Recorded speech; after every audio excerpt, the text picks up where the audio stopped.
सुप्रसिद्ध उद्योगपति और टाटा सन्स के पूर्व चेयरमैन रतन टाटा ने दुनिया को अलविदा कहा। टाटा को एक बेहतरीन और ग्लोबल ब्रांड बनाने में उनके कंट्रीब्यूशन को कोई भी भुला नहीं सकता। हालांकि रतन टाटा सिर्फ एक अरबपति नहीं बल्कि एक ऐसे व्यक्ति थे जिन्होंने टाटा ग्रुप के साथ इस देश और यहाँ के करोड़ों लोगों के लिए बहुत कुछ किया है। यही कारण है कि रतन टाटा के जाने से हर कोई दुखी है। अब ऐसे में उनकी अपनी कोई संतान तो है नहीं और रतन टाटा के उत्तराधिकारी पर बड़ा सा सस्पेंस बना हुआ है। सवाल ये उठ रहा है कि उनके 3800 करोड़ रुपए के साम्राज्य की कमान आखिर किसके हाथों होगी। रतन टाटा के उत्तराधिकारी को लेकर चर्चाएं आज से शुरू नहीं हुई हैं। हालांकि ये काफी वक्त से चली आ रही है। एन चंद्रशेखर टाटा सन्स के 2017 से चेयरमैन हैं। उनके अलावा टाटा ग्रुप की अलग अलग कंपनियों से बहुत से ऐसे लोग हैं जो कि फ्यूचर में टाटा ग्रुप में अलग अलग जिम्मेदारियां निभाते हुए नजर आ सकते हैं। तो ऐसे में टाटा का उत्तराधिकारी कौन बनेगा? कई दावेदार हैं, आइए एक एक करके जानते हैं। सबसे पहला नाम है नोएल टाटा। रतन टाटा के पिता नवल टाटा की दूसरी शादी सिमोन से हुई थी। उनके बेटे नोएल टाटा रतन टाटा के सौतेले भाई हैं और पारिवारिक बंधन नोएल टाटा को टाटा की विरासत हासिल करने के मामले में नंबर 1 पर रखता है। हालांकि उनकी बढ़ती उम्र को देखते हुए उनके 3 बच्चों में से किसी एक पर भी ये जिम्मेदारी दी जा सकती है। नोएल टाटा के 3 बच्चों में माया टाटा, नेविल टाटा और लिया टाटा शामिल हैं। उनके अलावा रतन टाटा के एक छोटे सगे भाई भी हैं जिनका नाम है जिमी टाटा, जो हमेशा सुर्खियों और टाटा ग्रुप की एक्टिविटीज से दूर रहे हैं। अगर नोएल टाटा के तीनों बच्चों के बारे में बात की जाए तो इनमें सबसे पहले माया टाटा, जो कि 34 साल की है और टाटा ग्रुप में लगातार प्रगति कर रही है। बेस बिजनेस स्कूल और वार्विक यूनिवर्सिटी से एजुकेशन करने के बाद में माया टाटा ने टाटा अपॉर्चुनिटीज फंड और टाटा डिजिटल में कई इंपॉर्टेंट पदों पर काम किया है। इस दौरान माया के स्ट्रेटेजिक कौशल और दूरदर्शिता ने टाटा नियो ऐप को लॉन्च करने में महत्वपूर्ण भूमिका निभाई थी। अगला नाम है नेविल टाटा। नेविल टाटा की उम्र 32 साल है और वो अपने पारिवारिक बिजनेस को नई ऊंचाइयां दिलाने में काफी व्यस्त हैं। तो ऐसे में वो भी एक स्ट्रॉन्ग दावेदार माने जा रहे हैं। अगला नाम है लिया टाटा। नोएल टाटा की सबसे बड़ी बेटी लिया टाटा 39 साल की है। वो टाटा ग्रुप के हॉस्पिटैलिटी सेक्टर में अपनी एक्सपर्टीज साबित कर रही है। स्पेन की EI बिजनेस स्कूल में पढ़ी लिया ने ताज होटल, रिजॉर्ट और पैलेसेस में इम्पोर्टेंट कंट्रीब्यूशन किया है और पिछले 10 सालों से वो होटल इंडस्ट्री से जुड़ी हुई है। माया, नेविल और लिया को टाटा मेडिकल सेक्टर ट्रस्ट के ट्रस्टी भी बनाया गया है और ये पहली बार ऐसा हुआ है जब टाटा ग्रुप से जुड़े किसी परोपकारी संस्था में युवाओं को जोड़ा गया हो। दूसरी तरफ हाल ही के दिनों में शांतनु नायडू रतन टाटा के सबसे युवा जनरल मैनेजर और भरोसेमंद सहयोगी रहे हैं। कई बार उनकी पिक्चर्स भी काफी वायरल हुई हैं, जिनमें इनकी नजदीकियां और दोस्ती अच्छे से दिख रही है। तो ऐसे में उन्हें क्या भूमिका मिलेगी, इस पर भी सबकी नजर रहेगी। रतन टाटा जी सिर्फ टाटा ग्रुप के बिजनेस स्ट्रेटेजी का ही मार्गदर्शन नहीं करते थे, बल्कि ग्रुप के परोपकारी पहलुओं से भी बेहद करीबी से जुड़े हुए थे। चलिए अब जानते हैं रतन टाटा जी के सर रतन टाटा जी बनने के सफर के बारे में। जी हाँ, अब ये मोहतरमा आपको ये बताएंगी कि सर रतन टाटा जी का जीवन भी आसान नहीं था, क्योंकि दोस्तों अब ये जानकर हैरान हो जाएंगे कि पढ़ाई के समय इन्हें रेस्टोरेंट में झूठे बर्तन धोने पड़े और इनकी शुरुआती नौकरी में इन्हें फावड़े तक चलाने का काम करना पड़ा। आज की इस वीडियो में हम आपको रतन टाटा जी के बारे में ऐसी बातें बताएंगे जिन्हें जानने के बाद आप समझ जाएंगे कि किस्मत मेहनत से खुलती है, हाथ पर हाथ रखे बैठे रहने से नहीं। रतन टाटा जी की जिंदगी इतनी आसान भी नहीं रही। बता दें कि रतन टाटा जी का जन्म 28 दिसंबर 1937 को सूरत यानी कि गुजरात में हुआ था। उनके पिता का नाम नवल टाटा और उनकी माता का नाम सोनी टाटा है। उनके दादा का नाम श्री जमशेद जी टाटा है। खैर, आपकी जानकारी के लिए बता दें कि रतन टाटा की एक सौतेली माँ भी है जिनका नाम सिमोन टाटा है। बताया जाता है कि रतन टाटा जी मात्र 10 साल के थे तब उनके माता पिता अलग हो गए थे। ऐसे में वो अपनी दादी के साथ रहते थे। रतन टाटा ने खुद बताया कि उनके पेरेंट्स के डिवोर्स के कारण वो कई दिनों तक परेशान रहे। रतन टाटा ने कैंपेन स्कूल से अपनी पढ़ाई की शुरुआत की और फिर बाद में उन्होंने कॉर्नेल यूनिवर्सिटी लंदन से आर्किटेक्चर और स्कल्पचर इंजीनियरिंग की डिग्री प्राप्त की। फिर हार्वर्ड यूनिवर्सिटी से एडवांस मैनेजमेंट प्रोग्राम का कोर्स भी किया। रतन टाटा जी ने अपने एक इंटरव्यू में बताया कि जब वो पढ़ाई कर रहे थे उन दिनों उन्हें जहाज उड़ाने का शौक सवार हो गया। अमेरिका में उन दिनों फीस भरकर विमान उड़ाने की सुविधा वाले सेंटर खुल चुके थे और सबसे अच्छी बात ये थी कि उन्हें अपना शौक पूरा करने का सुनहरा अवसर भी मिला।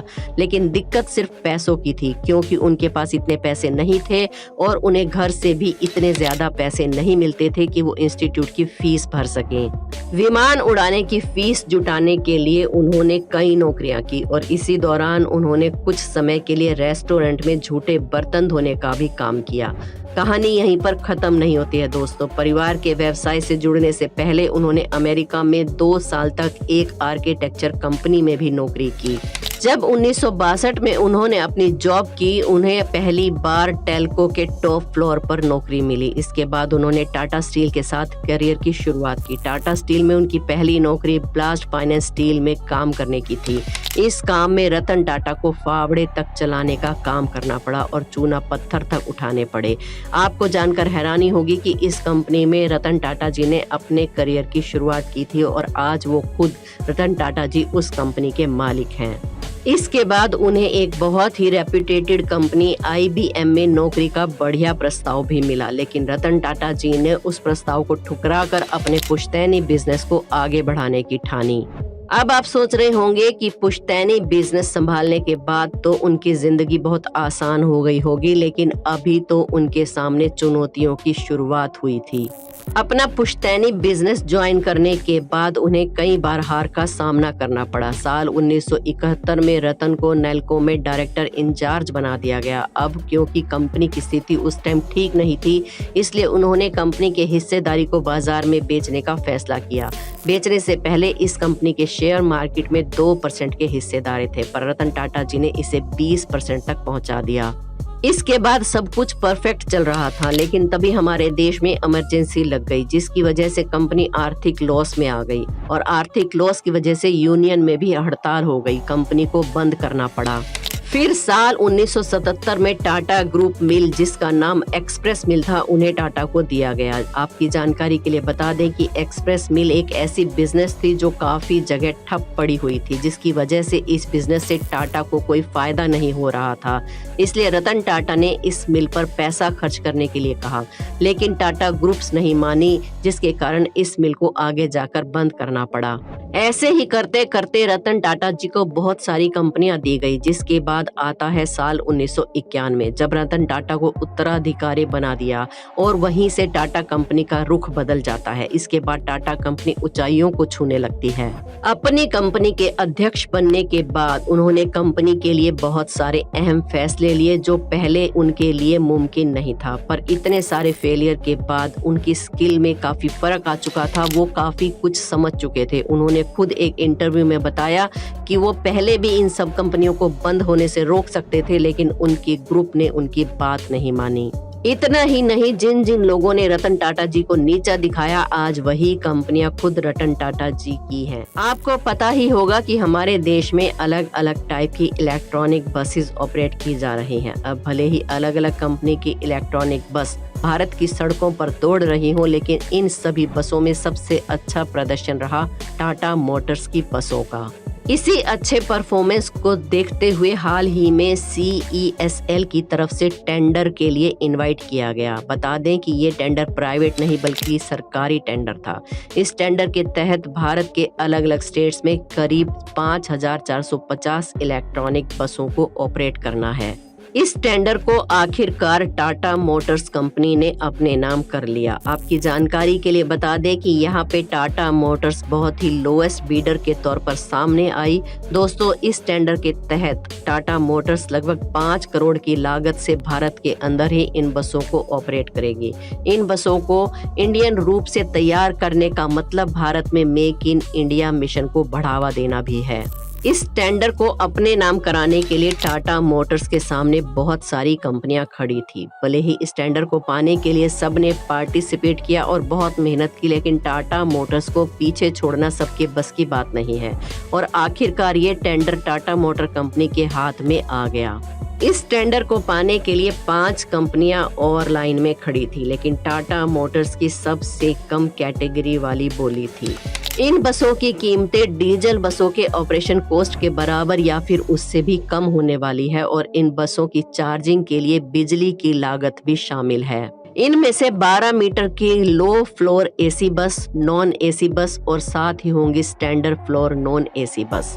करीब 1.47 बिलियन किलोमीटर के ट्रैवल को ये बसेस पूरा करेंगी, जिसकी वजह से ये बस 1.88 बिलियन फॉसिल फ्यूल को सेव करने वाली है।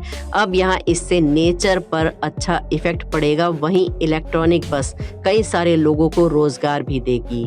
अब अगर बात करें इन बसों में मिलने वाली फैसिलिटीज की, तो ये बसें जीरो पोल्यूटेड बसेस हैं, यानी कि ये बिना आवाज के चलेंगी और पुरानी बसों के मुकाबले बेहतर आराम, आलीशान इंटीरियर लाइटनिंग और सुरक्षा के साथ आएंगी। इसके साथ ही ये बसें रीजेनरेटिंग बैंकिंग सिस्टम, न्यू जनरेशन के टेलीमेटिक और एक high security intelligent transport system से लैस होंगी। इतना ही नहीं, इन बसों में शारीरिक तौर पर जो लोग सक्षम नहीं हैं वो भी आराम से सफर कर पाएंगे। अब आप इन सब चीजों से अंदाजा लगा सकते हैं कि आने वाले टाइम में ये बस क्या कमाल करने वाली हैं। तो दोस्तों, आप ये बसेस जल्दी से जल्दी अपनी सड़कों पर देखना चाहेंगे या नहीं, हमें कमेंट्स में जरूर बताएं। सर रतन टाटा जी के लिए वीडियो को एक लाइक जरूर करें। हमारे चैनल अनोखी दुनिया को सब्सक्राइब करके बेल आइकन को प्रेस कर लें। धन्यवाद।